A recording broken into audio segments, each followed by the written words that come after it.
নানা কারণে একটা দেশে বিপ্লব ব্যর্থ হতে পারে। বিপ্লব ব্যর্থ হওয়ার অনেকগুলা কারণ আছে, এটার মধ্যে প্রধান কয়েকটি কারণ খুবই গুরুত্বপূর্ণ। যেমন হচ্ছে বিপ্লবের যে স্টেক হোল্ডাররা থাকে, এদের মধ্যে যদি মতাদর্শগত পার্থক্য দেখা দেয় তাহলে কিন্তু বিপ্লব শেষ হয়ে যেতে পারে। মানে বিপ্লবের যে স্পিরিট সেটা নষ্ট হয়ে যেতে পারে। যেমন মোহাম্মদ মুরসি যখন ক্ষমতায় এসেছে, যখন আহ, স্বৈরা শাসকের বিরুদ্ধে আন্দোলন করে যখন ক্ষমতায় এসেছে, তারপরে তার স্টেক হোল্ডারদের সাথে কিন্তু তার ঝামেলা হয়েছে এবং সেই বিপ্লব ব্যর্থতায় পর্যবসিত হয়েছে এবং পরবর্তীতে আবার সেনা শাসন ফিরে এসেছে মিশরে।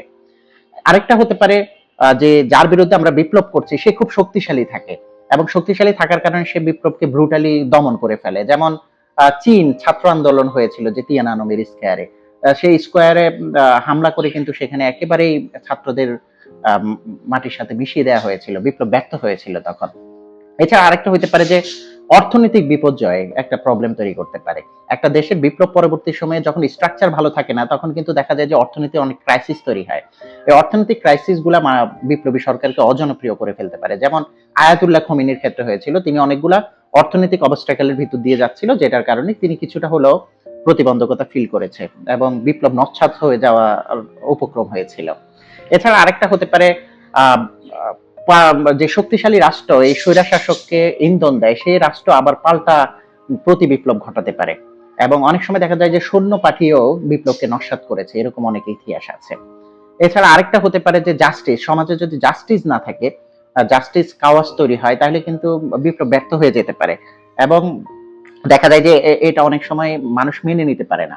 আরেকটা হচ্ছে মানুষের ধৈর্যহীনতা, মানুষ কিন্তু খুব দ্রুত অধৈর্য হয়ে যায় এবং তারা খুব এক্সপেকটেশন গড়ে তোলে যে রাতারাতি সবকিছু চেঞ্জ হয়ে যাবে, কিন্তু দেখা যায় যে রাতারাতি চেঞ্জ হয় না, তখন তারা অধৈর্য হয়ে তারা নানা রকম কর্মকাণ্ড করতে থাকে এবং বিষোদাগার করতে থাকে।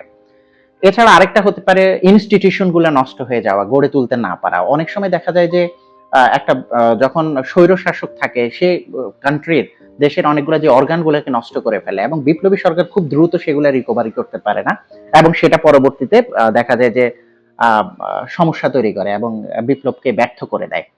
এছাড়া হতে পারে এরকম যে বিপ্লবী যে সরকার বা বিপ্লব হয় পরিকল্পনাহীনতা বিপ্লবকে ব্যর্থ করে দিতে পারে। কারণ হচ্ছে আমরা আরব স্প্রিং যেটা বা আরব বসন্ত, সেটার মধ্যে অনেকগুলো দেশকে বিপ্লব ব্যর্থ হয়ে যাওয়ার কারণ হিসেবে এটাই দেখেছি যে ওইসব দেশের মধ্যে বিপ্লব হয়েছে কিন্তু বিপ্লবকে পরবর্তীতে কিভাবে ইউটিলাইজ করবে সেটার কিন্তু মাথার মধ্যে কারো ছিল না, যে কারণে বিপ্লব ব্যর্থ হয়েছে।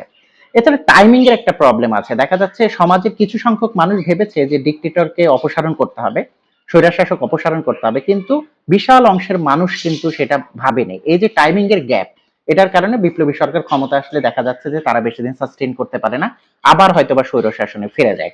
এছাড়া সমাজ কালচারের একটা ব্যাপার আছে, যে কোনো একটা জাতির ইতিহাস বা দেখা যায় যে অঞ্চলের ইতিহাসের অনেক সময় দেখা যায় যে নির্দিষ্ট স্পেসিফিক ওইসব অঞ্চলের মানুষ দেখা যায় হয়তো বা এই ডিক্টেটরশিপের ভিতর দিয়ে বড় হয়েছে বা এই ডিক্টেটরশিপে তাদের নিয়তি বা বারবার বিদ্রোহেও তাদের নিয়তি, এরকম হলে কিন্তু দেখা যায় যে এই বিপ্লবী সরকারগুলো থাকতে পারে না।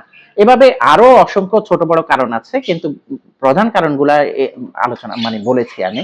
এছাড়াও আরো ঠুনকো অনেক কারণও বিপ্লবী সরকারের পতন হতে পারে।